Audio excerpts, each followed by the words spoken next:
Do you guys mind if I start us off? Oh, yeah, go ahead. Yep. Cool. Okay. So I think it's too long, and you went way too fast. That's the biggest thing. It's a really nice talk, and I think that if we shorten it a little bit and tighten it up, um, it'll be good. But I think the pace of the the words coming out was too fast, and so what we need to do is really kind of go through the slides and figure out how to focus the message. Um, on a related note, I think that part of what you spend a lot of time on is talking about the details of the physics. And I think it's at a level that is too detailed for this venue, especially for a plenary.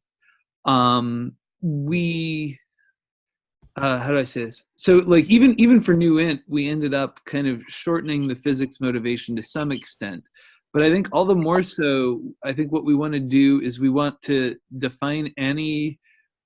I think largely in terms of its usefulness to future experimental efforts, without necessarily focusing on categorizing different event types and talking about how energy reconstruction in Walter Trenkopf's work. So anyway, I think let's go through the slides in order first, but it's sort of in that lens that I kind of want to think about things. So the first thing is there's a typo on your first slide. It's you forgot interaction in the name Annie. No, I mean the first talk slide under overview. Yep. So you want to just put interaction in there.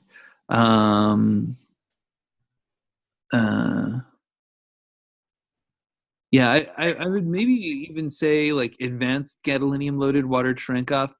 The thing that I want to really emphasize here. So is your talk is right after a Thea talk? Yeah. Yeah, the thing that I want to emphasize here is, that we're actually doing this. Like this isn't there's a lot of interest in next generation water Cherenkovs, and this is the first soon to be operational platform for testing and developing advanced photosensors, gadolinium loading on a neutrino beam, and potentially also water-based liquid scintillators. So I think really making that message clear is going to be really I think useful. And I think that'll motivate what makes it interesting to the folks who are at Triple N. Okay. I'm looking at the other aims at measuring production rate of neutrons.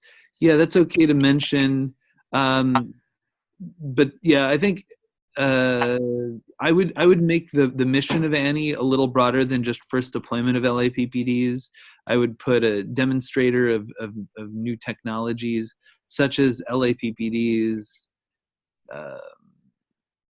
Such as I don't know. Let's come back to that particular point, but.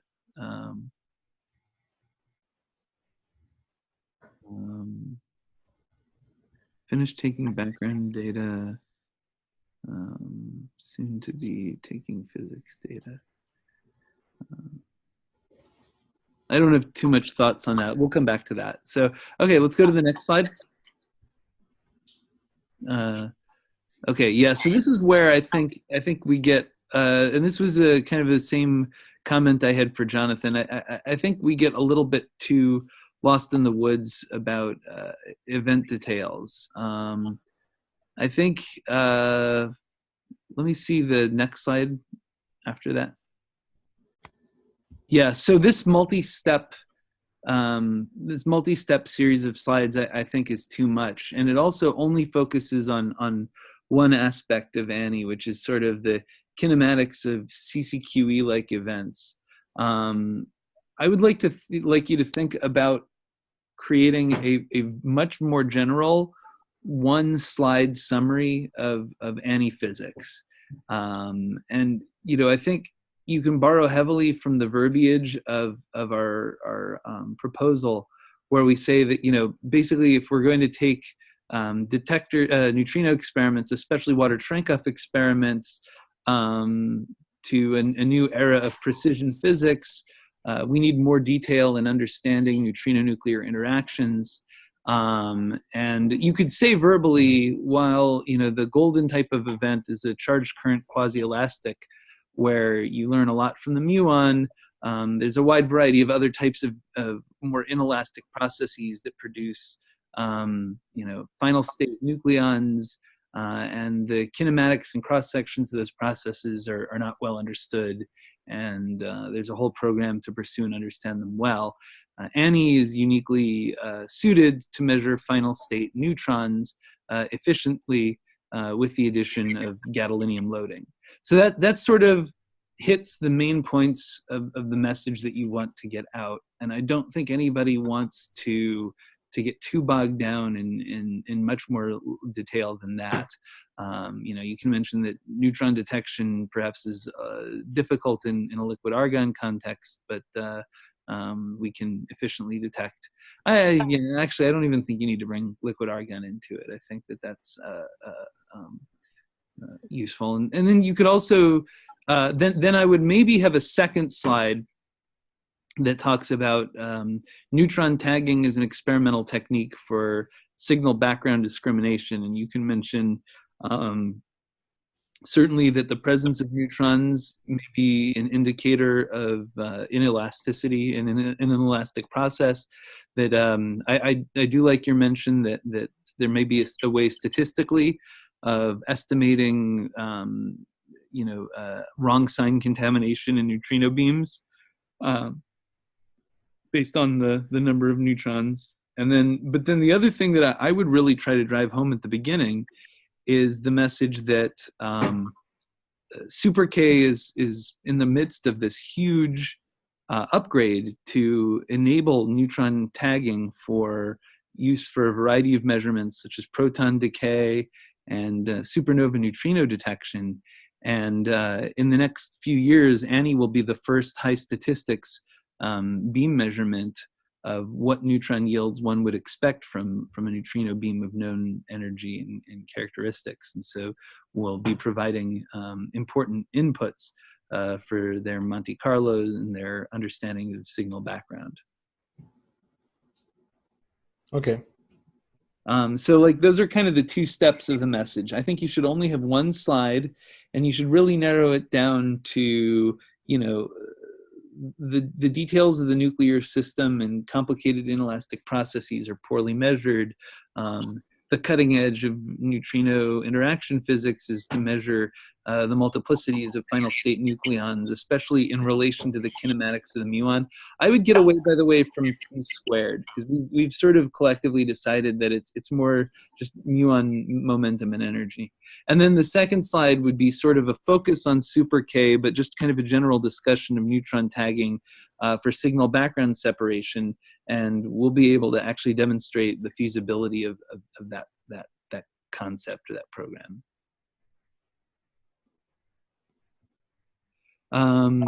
Yeah. So going on to slide 7.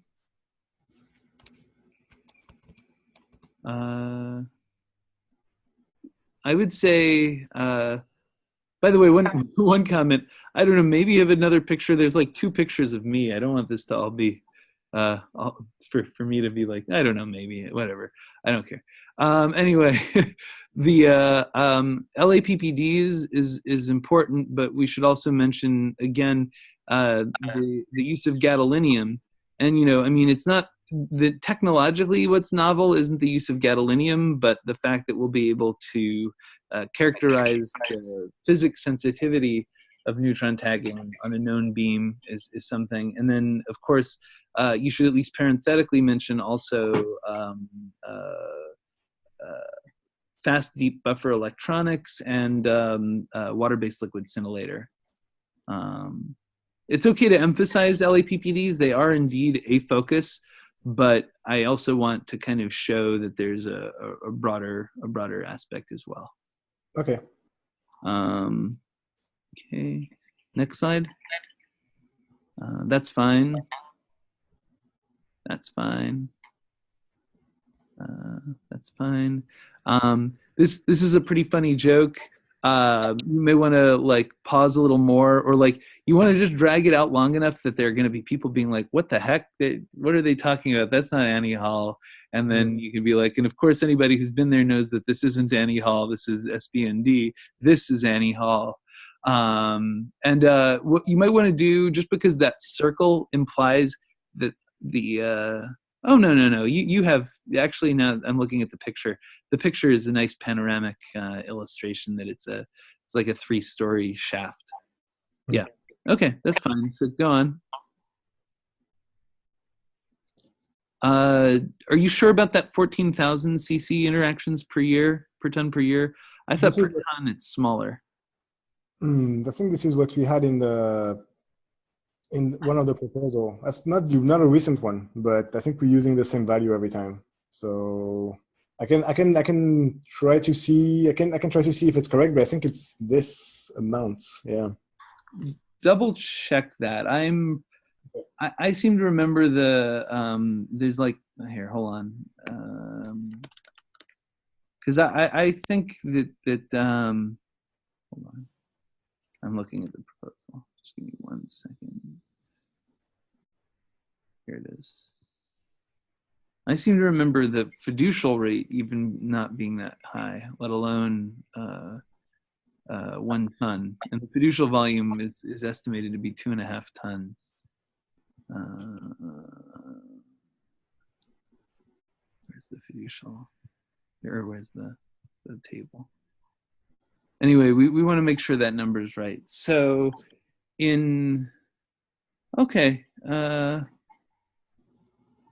charged current, we have a total of 26,000 in what I believe is 2.5 tons. Okay. Does that sound right? So 10,000. So it's I can put 10,000. That'll be more conservative. Yeah, I think 10,000 is probably a little bit more accurate than 14,000 per ton. Okay. Yeah.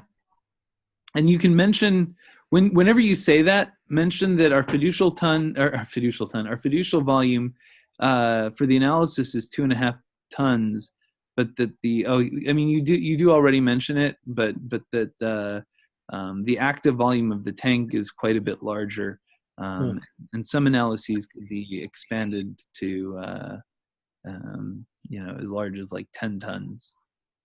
Okay. Yeah. Okay, go on. That's fine. Mention when you actually, one quick comment is momentum is reconstructed with both the MRD and the water, I would say. Yeah. Water volume. Instead of are getting thermalized, maybe just say neutrons thermalize in the water. Okay, so I thought you spent a lot of time on this. Yeah. And I mean, it's an important question of why does Annie need LAPPDs? I can put it in the back. But what's that? I can put it in the backup. Well, I do think we need to address why LAPPDs are important. Go to the next slide. I think the next slide is, okay. I think you want to have a slide like what you have later with the vertex resolution that that sort of shows the improvement. And yeah, and I think you just want to rehearse this, what you say, so that it's a lot more terse. I don't think you need to bring in the super K measurement. Okay. I really think that when you're doing the motivations at the beginning, when you're talking about the motivations, that you should really connect Annie to super KGD there. But I thought that was just kind of taking away from, look, what are the I mean, you sort of do hit it on those the 3 bullet points below. Again, I would keep it away from transfer, but I would say vertex fiducialization, so that we can select. Matt, you're very far away for a second. Did something happen? There have been these like weird random interruptions. I don't know what happened, but can you hear me now? Yeah, it's a little far away, but that's okay. Oh, here, yeah, that's fine. So, Yeah, I would definitely. I mean, the vertex. There are three ways that LAPPDs help. Drastic improvement in vertex resolution, which allows us to fiducialize the interaction point and select events where the final state neutrons will be well contained. Yeah. Two, so that we can accurately measure I wouldn't say momentum transfer, I would just say the muon kinematics, the direction and energy of the final state muons. And it's worth pointing out, maybe not in this slide, but as a backup point, that the MRD, the accuracy of the MRD in telling us the muon energy it still requires us to know how much of the energy was already lost in the water. So measuring, track lengths and stuff. And then the third thing is to separate between single and multi-track topologies. And you can point out that Annie is a small volume, or has that it's a small tank, and so that the coarse granularity of large commercial tubes, spatial granularity plus their time resolution doesn't allow detailed reconstruction. Whereas, and you could say that in Super K and Hyper Kamiokande that they're going to select events that are far from their wall. Everything in Annie is a near wall event, and so we're demonstrating the ability to reconstruct with high precision or something like that.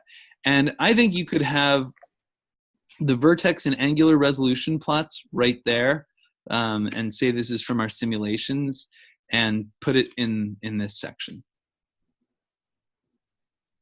I said a lot, but actually the irony is what I want you to do is shorten it. But I think that the key thing is to hit those 3 points: muon kinematics reconstruction. Because I'm gonna put the slide I had at the end here, so that's gonna shorten that. Yeah. So you're gonna combine 2 slides, drop the Super K thing. Again, I do want you to mention Super KGD in the motivation. So the physics is neutrino interactions can be complicated, and when we're doing precision measurement, final states matter. The cutting edge is measuring nucleons, and Annie is particularly well suited because of its GD.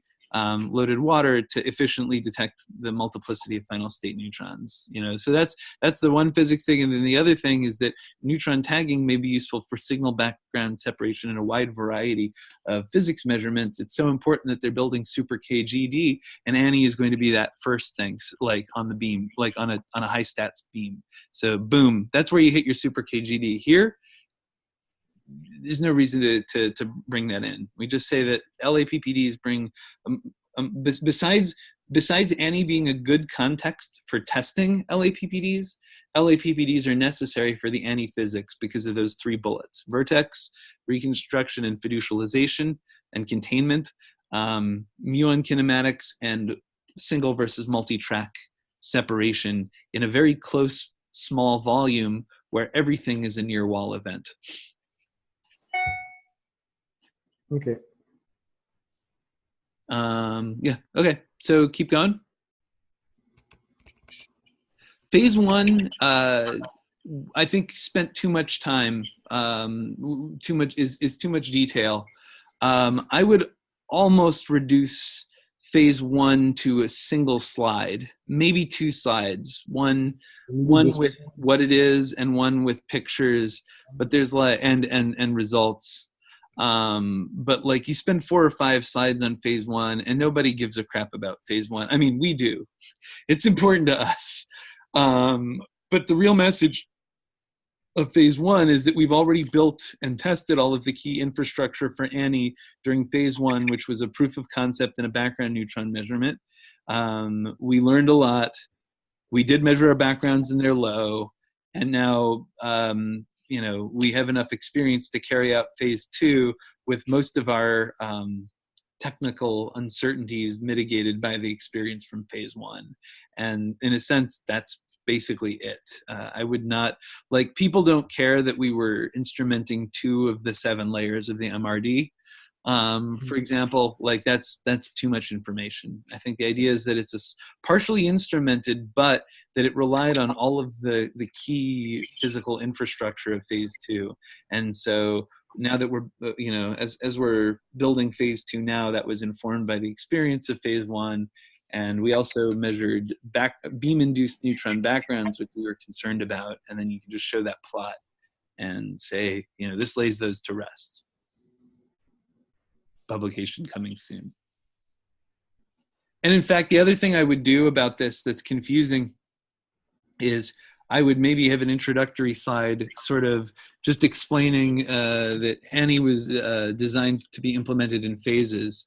Then you introduce, yeah, that's how I would do it. I would have one slide that says Annie was designed to be implemented in phases. Phase 1 was an engineering run and measurement of background neutrons. Phase 2 is our full physics measurement, and there's a possibility of upgrading phase 2 and possibly building a phase 3. Then you go to the next slide, and it'll be a single slide on phase 1 with just some pictures and the plot, and you can have some backup slides if people ask you technical details. But the takeaway is to show pictures, to show we built all of the key infrastructural components, and we measured our backgrounds to be low, and so I don't even have to show this plot, right? I can just tell people that the background's low enough and that's all right. Yeah, I mean, you should match those 2 plots with the diagram. Although one aesthetic nitpick on the diagram is that the tank looks really skinny compared to the paddles. Yeah. But that's a minor point, I think. Obviously, showing the positions and just saying that we measured the position-dependent neutron backgrounds and found them to be small. And then you can kind of use that to then launch into phase 2. And I think your transition into phase 2 is now the main physics and R&D mission of Annie has been approved and fully funded. And with all of the experience and work that had already been done on phase 2, we're ready to hit the ground running with phase 1. I mean, now we're ready to hit the ground running with phase 2, our main mission. I like this slide. Yeah, that's good. Good. I don't mind slides with lots of pictures. You don't have to spend a lot of time on them, and you didn't. That's fine. Showing that it's one thing you should point out in towards the end of the talk when you talk about future things is the deployability of LAPPDs through the mailbox slots and tracks on the top. I can actually send you a picture of the track and slider. I don't know if that's probably not important, but yeah. Well, I do mention at some point I say that we can do it easily. I mean, it's not. Yeah. It's basically the physical infrastructure to do it is here. We just need the APD. Yeah. Okay, so next slide. You spent too much time on the digression about the history of Annie. I'm trying to think. I kind of like showing the pictures. You don't need to talk about the optimism level as a function of time. Just say, a number of concepts have been pursued for a water detector in the booster neutrino beam since I want to say like 2012-ish, sometime around then.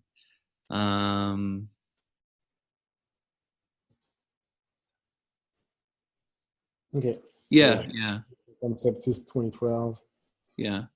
Any collaboration collaborators? Yeah. Different concept, but they all include the LAPPDs, or? Yeah, I like that idea. Okay. Let me see. You don't have to necessarily mention by institution the LAPPD testing. I mean, it's all of ours, and I've been thinking about future testing and accessibility, especially if we go to a phase 2B. Anyway, I mean, I can say just any collaborators are testing it. Yeah, are currently I would put 2 of the first 5 LAPPDs have been received and are thoroughly being tested. That says it right there. Okay. The fourth, what you have as the fourth bullet point can be a third bullet point. You don't need to remind the world about the $3 million DOE program. Okay. For some people, some people resent that happened, and I think the emphasis is more on LAPPDs are now commercially viable. I would really and being produced by INCOM. That's what I would say. Okay. We don't need to, yeah. And Annie is working close with INCOM. Closely. Yes, commercially available with several buyers already. Yes, yes, that okay. sounds good. We can chat on Slack about LAPPD backup slides. You will need those, but that's more of a backups discussion. Yeah. So drop the third bullet point. I would make the second bullet point being that they're commercial. That INCOM is now producing them, and that there are several buyers. And that the Annie collaboration has strong ties with INCOM, and 2 of the first 5 LAPPDs have been received and are being thoroughly tested. And that's it. Okay.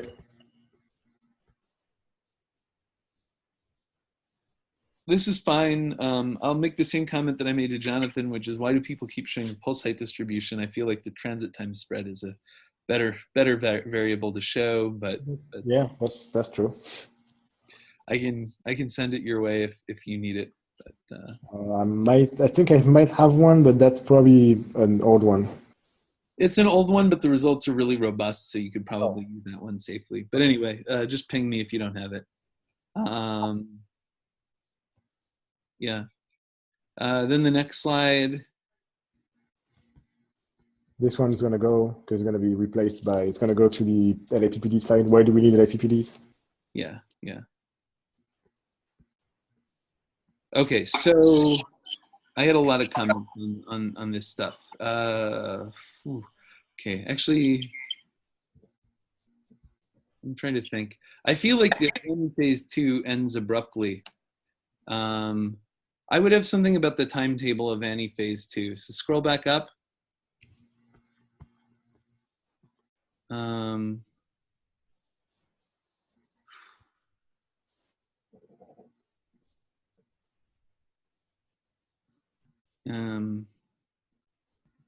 Yeah, I would have a slide on sort of the Annie phase 2 program.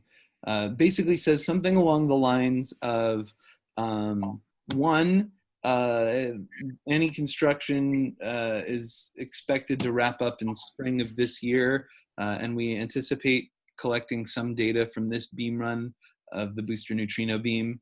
2, that we're planning nominally on collecting about 2 years of physics data. And 3, that with LAPPD deployment designed to be like with LAPPDs, with a detector designed to easily add LAPPDs to the filled tank as time goes on. We're hoping to upgrade and improve the coverage, and with that, achieve more detailed event reconstruction and expand the scope of our physics measurements beyond simple charged current measurement, as the capabilities go on. Okay. Okay. And then I think part of the point of that is that then you go into phase 3, and there's a lot of speculation, and I want to be a little bit careful about that. So now let's go to the next slide. So yeah, you need a slide that sort of recaps what is going on with phase 2, maybe a little bit of a discussion of what the physics measurements are. So I can, as you said, I can do, the water's going to go in, commissioning, then start the physics phase. So that's 2019, mid-2019. Talk about, what we can do between the neutron measurement, the CC inclusive cross-section. Yeah. Yeah. So now... and more deployment of LAPPDs. Yeah. Yeah, like you can mention that physics-wise, the nominal phase 2 measurement is interested in either an inclusive or CC0 pi measurement with neutron yields, but that with more LAPPD coverage, we could start to do more complicated event topologies and start to look at things like neutral current interactions and such.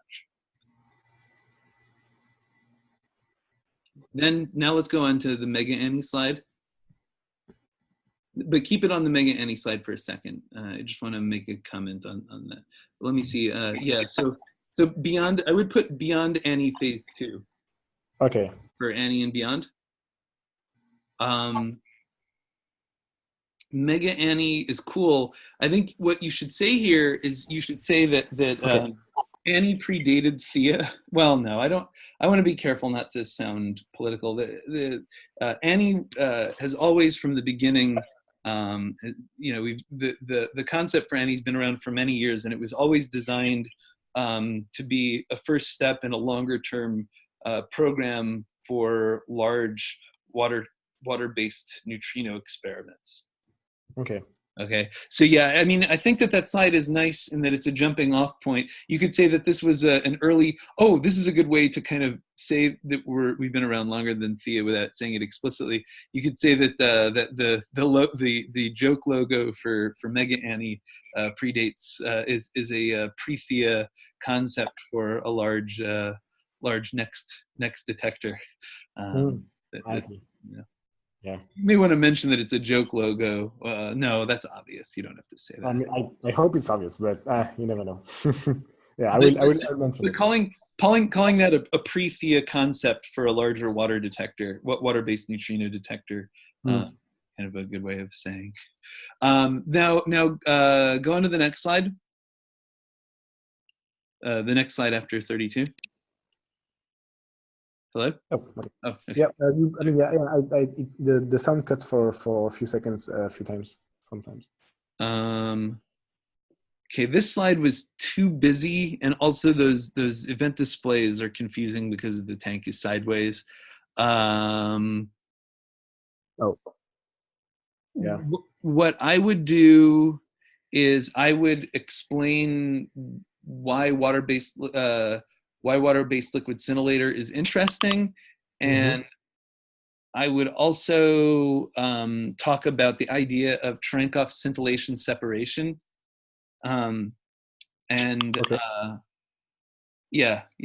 and you don't need the complicated event topologies, but I think what you can mention is that the introduction of water-based liquid scintillator might enable us to see particles that are below Cherenkov threshold, such as recoil protons. Yeah. And the keyword that I like to use is kinematic and calorimetric reconstruction in a water detector. And so I would simplify this.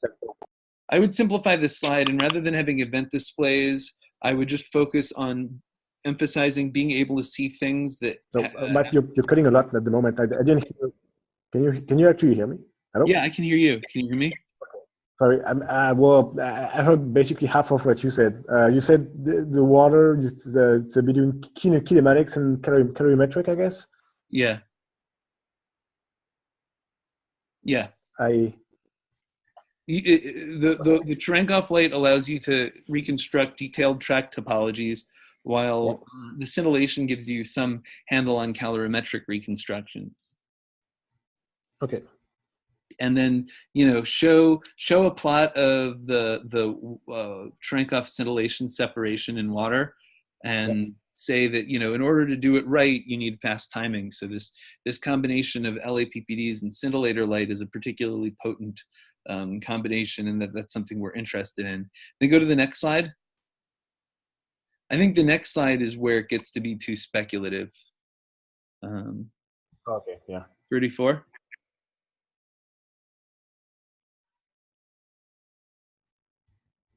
Yeah, we don't need the diagram. For one thing, it's quite possible that phase 3 will be a full water-based liquid scintillator fill and not just an acrylic tank. It could be an acrylic tank, but it might not be. And then the other thing is that more LAPPDs, if anything, I'd like to emphasize that that's going to be a part of an expansion of phase 2, not necessarily phase 3.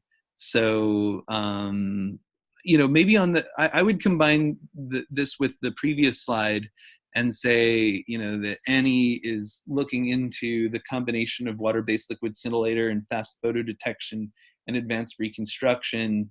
And we're very seriously considering a possible phase 3 upgrade to the phase 2 detector.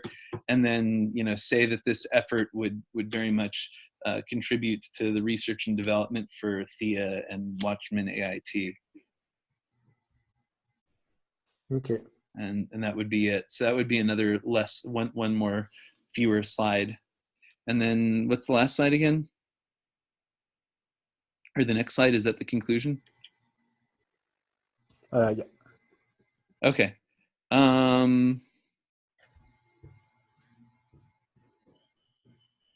Yeah, we can tweak this, but I think overall the message is pretty clear. So that's fine. But the other thing is, if you look at your number of slides, that's 35 slides for a 15-minute talk. That's the worst. Just like it's just one image or one image. But yeah, I was going to say there are some transition slides, but I think even if you discount for it, you've still probably got about 25 slides of material. But we've just consolidated some of them, so I think it's getting closer. Let's see, there are like three table of contents. There's those. I think I had 16 minutes at the end of the conference. But yeah, that was. But you were talking really fast. Like, This is a plenary talk, so this should be very slow and grandiose. And you should really work on that and really try to slow down what you're saying. But the other aspect of this, I think, is that you just need to practice what you're saying for each slide so that you can say it in the shortest possible terms. Yeah. You got it? Yeah, got it. That's my comments. Okay. Sorry, it was a mouthful, but. Yep. No, that's perfect. So I'm gonna try to change them before tomorrow morning, but I guess I won't have that much time, because then I can try it. I can do it during the flight. Yeah. The flight would be a good opportunity. So you get on the plane, try and make a next iteration of these and send them around, and I can comment, and then I'll talk to Meili and see if we can target having a practice. Tomorrow morning. But I don't. So I tried tomorrow, but I guess the issue is that it depending on if the location is open early, I might have some issues to access it or something. So there might be a chance that I'm going to send you a message saying, "Oh, sorry, I cannot do it." But I hope not. I hope it's open. But okay. Yeah, we'll talk. I can try to do it later during the day.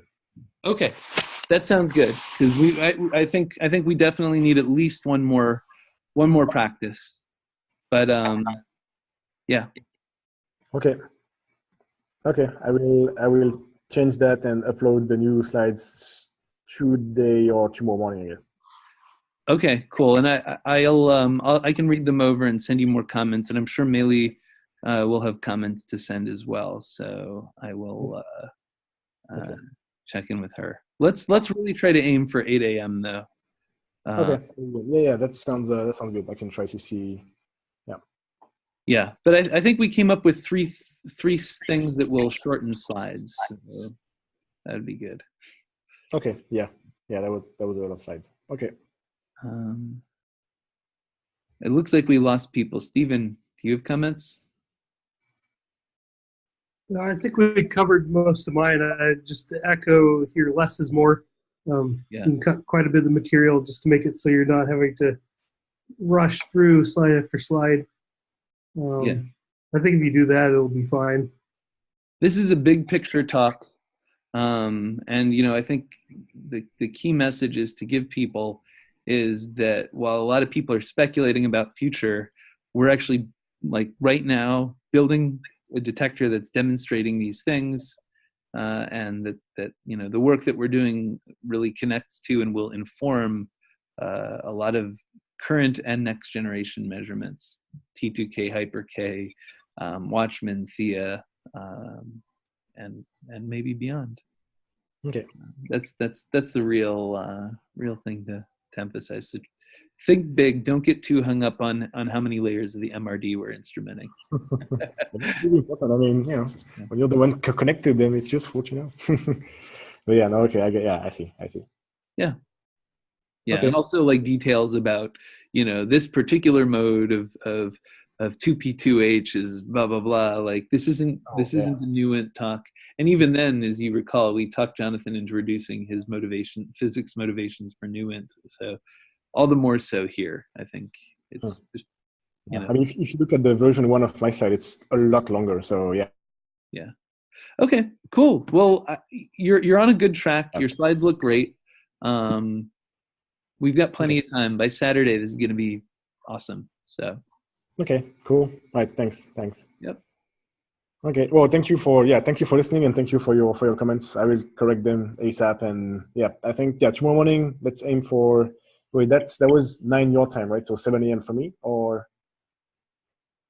No. Yeah, 7 a.m. for you. So like an hour before the meeting. Okay, yeah, 7 a.m. And maybe I will send you a Slack message if something changes. Maybe that's going to have to move to 7:30 or something. But yeah, I will try to be available at that time. Okay, sounds good. All right. Well, in this case, thank you. That's 8 a.m. Chicago time. Yeah, that would be 9 a.m. Chicago time. He's in Vancouver. Oh, okay. So yeah, a fairly accessible time for that. Okay, have a safe trip.